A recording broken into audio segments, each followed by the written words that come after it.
There's been a lot of hype about HTC's new flagship phone, and now it's finally here. Meet the HTC 10.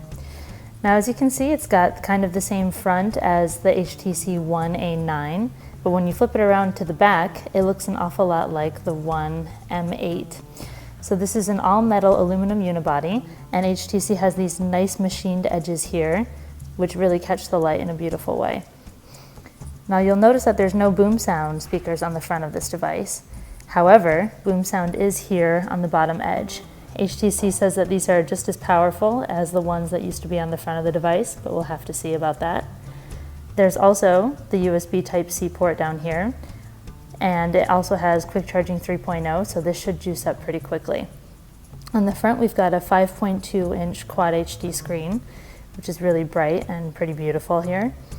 There's also a fingerprint sensor down at the bottom that HTC says responds super fast, and so far it does.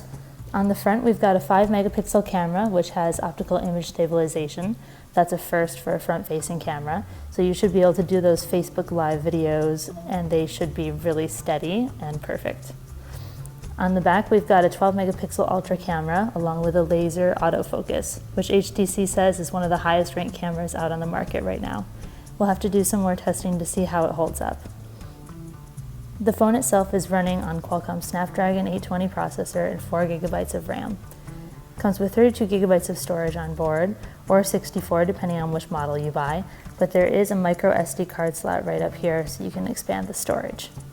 It looks to be a pretty interesting device for HTC, and it's running Android 6.0 Marshmallow, though you can customize it a little bit with these themes from HTC, and it is running the Sense UI on top.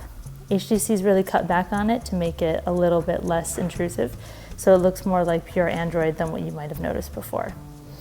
This phone costs $700, and it's available to buy now online from HTC, and we're going to hear more about carriers pretty soon, so stay tuned for that along with our full review.